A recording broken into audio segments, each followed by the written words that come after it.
नमस्कार दोस्तों, स्वागत है आपका इस नए वीडियो में। दोस्तों, आज की इस वीडियो में हम देखेंगे कि यमुना नदी के बाढ़ से दिल्ली में जो हाहाकार मचा हुआ है, इससे आम जीवन बिखर गया है। स्कूल कॉलेज बंद करना पड़ रहा है। प्राइवेट जॉब में वर्क फॉर होम की स्थिति आ चुकी है। दोस्तों, इसका जिम्मेदार कौन? ज़्यादातर मीडिया सत्ता से सवाल करना भूल गई है। थोड़े ही लोग जो सत्ता से सवाल करते हैं, इसमें से एक रवीश कुमार सर। वीडियो का क्रेडिट भी उन्हें ही जाता है। दोस्तों, यह वीडियो आपको पसंद आता है तो हमारे चैनल को ज़रूर सब्सक्राइब कीजिए, लाइक कीजिए और दोस्तों में शेयर करना ना भूलें। तो बढ़ते हैं वीडियो के आगे। आज दिल्ली दर्शन कर रही है और दिल्ली के लोग यमुना का दर्शन कर रहे हैं। जिस नदी को लेकर दिल्ली बेखबर हो चुकी थी, वो नदी आज दिल्ली की खबर ले रही है। यमुना में पानी का जो लेवल है वो 45 साल के रिकॉर्ड को तोड़ चुका है। 6 सितंबर 1978 को यमुना का जलस्तर 207 मीटर के पार चला गया था। बुधवार को दिल्ली में 208 मीटर के पार चला गया। तो 1978 से लेकर 2023 के बीच हम यमुना को भूलते रहे।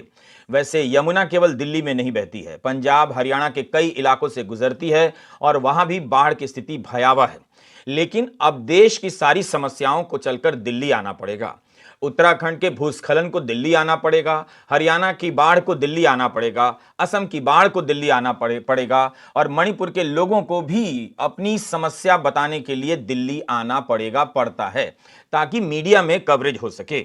बस इतना याद रखिएगा, यमुना में बाढ़ नहीं आई है। आपने यमुना की जमीन पर घर बना लिया था, उस घर में यमुना आ गई है। कई साल से दुबली पतली नजर आने वाली यह नदी अपने विस्तार को प्राप्त कर चुकी है। लेकिन दिल्ली के लोगों ने भी जाम में फंसे होने का असीम धीरज विकसित कर लिया है और जाम की तस्वीरों को ही बड़ा कर दिया है। अब तो इतनी आदत पड़ गई होगी कि जाम में ही भोजन की सप्लाई कर दी जाए तो शायद दिल्ली के लोग घर या दफ्तर ही ना जाएं, वहीं रह जाएं। बस कुछ दिनों की बात है, हम यमुना को फिर से भूल ही जाएंगे। कई कॉलोनियों में यमुना का पानी भर गया है। 16,000 लोगों को हटाना पड़ा। दिल्ली के कई फ्लाईओवरों के नीचे और किनारे लोगों को बसाना पड़ा है। दिल्ली में मवेशी चराते हुए लोग कहां दिखते हैं, मगर इन लोगों के साथ उनके मवेशी भी यहां हैं।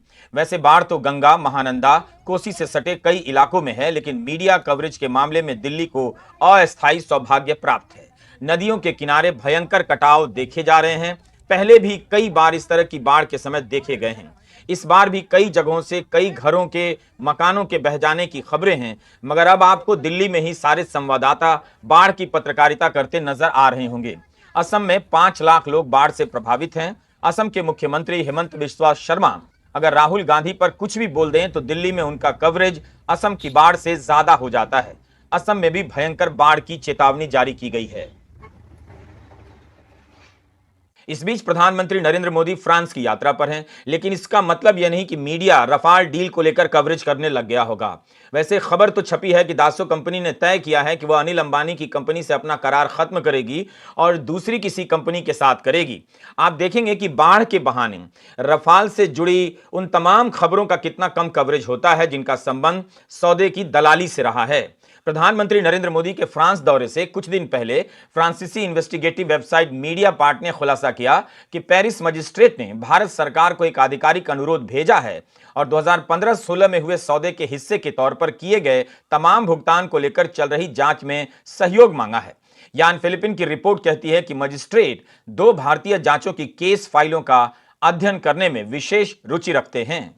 आपको याद होगा कि रफाल डील से उठे सवालों को छिपाने के लिए मीडिया के कवरेज में रफाल विमान की खूबियों के कवरेज की बाढ़ आ गई थी।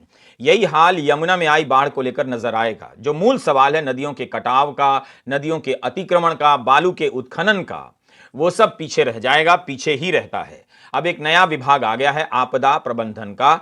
सारे नेता और मंत्री आपदा प्रबंधन में लग जाएंगे। कोई हेलीकॉप्टर से मुआयना करेगा, कोई रंगीन लाइफ जैकेट पहनकर नाव से बाढ़ का मुआयना करेगा, ताकि मीडिया को एक्शन वाली तस्वीरें मिल जाएं। मुख्यमंत्री केजरीवाल जिस सिविल लाइन इलाके में रहते हैं, जहां उनका सरकारी निवास है, वो इलाका भी रिस्क का इलाका है और ऊंचा माना जाता है। वहां भी बाढ़ का पानी घुस आया है। मुमकिन है सिविल लाइन के बहाने कवरेज कुछ ज्यादा हो जाए, गरीब लोगों की जगह सिविल लाइन की तस्वीरें अखबारों के फ्रंट पेज पर आ जाए। मगर उम्मीद रखनी चाहिए कि मीडिया शायद इस बार बाढ़ को लेकर ईमानदारी से इसके पीछे के कारणों की चर्चा करेगा और इसके साथ साथ गरीब लोग किस तरह से बार बार विस्थापित हो रहे हैं, उनका जीवन किस तरह से प्रभावित हो रहा है, इसके बारे में भी आपको बताएगा। रिंग रोड के किनारे का यह वीडियो बता रहा है कि प्रधानमंत्री आवास योजना के दावों के इस दौर में कौन लोग हैं जो इस वक्त विस्थापित जीवन बिता रहे हैं। सड़कों के किनारे और फ्लाईओवर के नीचे लोगों ने शरण ले ली है। आप उस दिल्ली की आर्थिक स्थिति का भी इन तस्वीरों से मुआयना कर सकते हैं जो आम दिनों में नजर नहीं आती है और भारत को सुपर पावर बता दिया जाता है। दिल्ली केवल नई दिल्ली नहीं है, यह भी एक दिल्ली है जो इस बाढ़ के बहाने आप देखिए।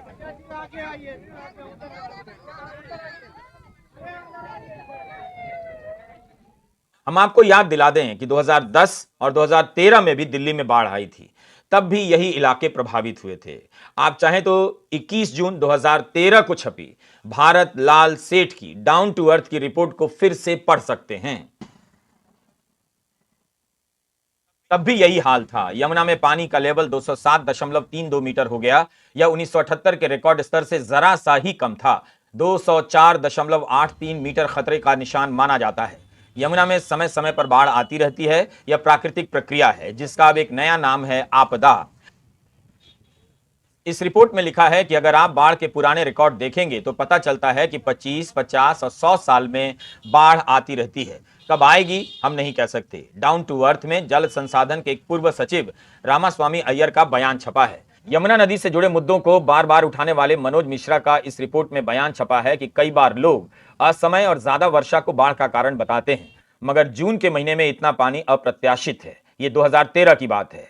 इस तरह की बाढ़ जुलाई और अगस्त में भी आ सकती है। मनोज मिश्रा का हाल ही में निधन हो गया। वैसे मनोज मिश्रा ने बताया था कि यमुना में ज्यादातर सितंबर के महीने में बाढ़ आने के रिकॉर्ड हैं। असल में धोखा हम खा रहे हैं।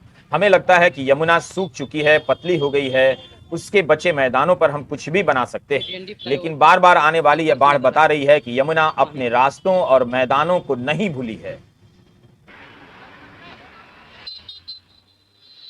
तो जून में बाढ़ आ चुकी है, सितंबर में आती ही रहती है। अब आप जुलाई में यमुना में बाढ़ देख रहे हैं। यमुना का अध्ययन करने वालों ने जो कहा, जैसा कहा, वही हो रहा है। यमुना ने हजारों वर्षों में अपने बहने का एक मैदान बनाया। लोगों ने चंद दशकों में वहां अपना घर बना लिया, अतिक्रमण कर लिया। अब कह रहे हैं कि बाढ़ आ गई है, जबकि आपने, हमने या सरकार ने नदी के घर में अपना घर बना लिया। सब कुछ अध्ययन हो चुका है, रिकॉर्ड हो चुका है, चेतावनियां दी जा चुकी हैं, मगर राहत व बचाव कार्य में नेता अपनी सारी शक्ति लगाकर जनसंपर्क कर ले जाते हैं, तालियां बटोर ले जाते हैं और अगले साल के लिए जनता को उसके हाल पर छोड़ जाते हैं। इस राहत व बचाव कार्य ने तमाम जरूरी मुद्दों को पीछे कर दिया है, जबकि यह भी एक जरूरी हिस्सा ही है। निगम बोध घाट में भी पानी भर गया है, उसे भी बंद करना पड़ा। कश्मीरी गेट की हालत बहुत खराब बताई जा रही है। अंतर्राज्यीय बस अड्डे में पानी भर गया है और कई बसों को रद्द करना पड़ा है। अब यह समस्या इतनी विकराल हो चुकी है कि मुख्यमंत्री की अपील पर आप ध्यान दीजिए। वे कह रहे हैं कि लोग एक दूसरे की मदद करें। उन्होंने लिखा है कि यमुना का जलस्तर लगातार बढ़ रहा है। अब पानी 208.46 मीटर पर पहुंच गया है। बढ़ते हुए जलस्तर के कारण यमुना के आसपास की सड़कों पर पानी आ गया है। आपसे अनुरोध है कि इन रास्तों पर न जाएं। जिन आबादी वाले इलाकों में पानी भरा है वहां से लोगों को निकाला जा रहा है। वहां रहने वालों से अनुरोध है कि प्रशासन का सहयोग करें। लोगों की जान बचाना सबसे जरूरी है। पिछले महीने माता ललिता देवी ट्रस्ट के नेतृत्व में हजारों वॉलंटियर ने यमुना के किनारे मानव श्रृंखला बनाई थी ताकि यमुना के प्रदूषण को दिल्ली वालों की नजरों के सामने लाया जा सके। मनोज मिश्रा ने बार बार चेतावनी दी थी कि यमुना को लेकर हमें अपना नजरिया बदलने की जरूरत है। यमुना केवल दिल्ली में नहीं है, उसके किनारों का अतिक्रमण हो चुका है। सरकारें अतिक्रमण तक नहीं रोक सकी। केवल इसे मशीन से साफ कर आप प्रदूषण मुक्त नहीं कर सकते हैं। यमुना को उसका मैदान लौटाना होगा ताकि वो अपने तरीके से भी खुद की सफाई करती रहे। हथनी कुंड से लेकर ओखला के बीच की दूरी 220 किलोमीटर के करीब है। इतना लंबा दायरा है। हम चंद किलोमीटर की चिंता कर वहां एसटीपी मशीनें लगाकर यमुना को प्रदूषण से नहीं बचा सकते हैं। फिलहाल दिल्ली को समझ नहीं आ रहा है कि जाम की समस्या बड़ी है या बाढ़ की। इसलिए हम दिल्ली के वीडियो दिखाते हुए हिमाचल प्रदेश और उत्तराखंड के कुछ समाचार भी आपको सुनाना चाहते हैं। हमारे पास संसाधनों की अपनी सीमा है, तो जो तस्वीरें हैं उन्हीं के जरिए हम आपको आगे की खबर बताते रहेंगे। मीडिया रिपोर्ट के अनुसार हिमाचल प्रदेश में 4,000 करोड़ के इंफ्रास्ट्रक्चर का नुकसान हुआ है। ऐसा ही कुछ उत्तराखंड में भी हुआ होगा। हिमाचल प्रदेश में 3 दिनों के भीतर 31 लोग मर गए। टेलीग्राफ ने तो लिखा है कि वहां मरने वालों की संख्या 80 हो गई है। वहां से आने वाली तस्वीरों में देखा जा रहा है कि कारें बह रही हैं, मकान बह रहे हैं, सड़कें बह जा रही हैं। उत्तराखंड में भी विकास बहने लगा है। विकास के नाम पर जो सड़कें बनी थीं वो क्षतिग्रस्त हो गई हैं। कई 100 सड़कों को बंद करना पड़ा। बद्रीनाथ हाईवे बंद है। पंजाब में सतलुज और घग्गर नदी का पानी इतना बढ़ गया कि किनारे बनी यूनिवर्सिटी के 3,000 छात्रों को निकालना पड़ा। हरियाणा के अंबाला, कुरुक्षेत्र, पंचकुला में बाढ़ के कारण कई ट्रेनों को बंद करना पड़ा है। हरियाणा में 10 लोगों की मौत हो चुकी है। तो ये इस बाढ़ का प्रकोप है। जान माल और बुनियादी ढांचों का भयंकर नुकसान हुआ है। बारिश का 1 महीना विकास की बोगस राजनीति के 11 महीनों पर भारी पड़ गया है। पहाड़ और नदियों के किनारों का अतिक्रमण करते समय सरकार से लेकर जनता तक लापरवाह रहती है। सबको लगता है कि कोई देख नहीं रहा है और अब हाल यह है कि देखा नहीं जा रहा है। आशा करता हूँ कि आज का यह वीडियो आपको पसंद आया होगा, तो हमारे चैनल को ज़रूर सब्सक्राइब कर दीजिएगा। तो मिलते हैं अगले वीडियो में, तब तक के लिए जय हिंद।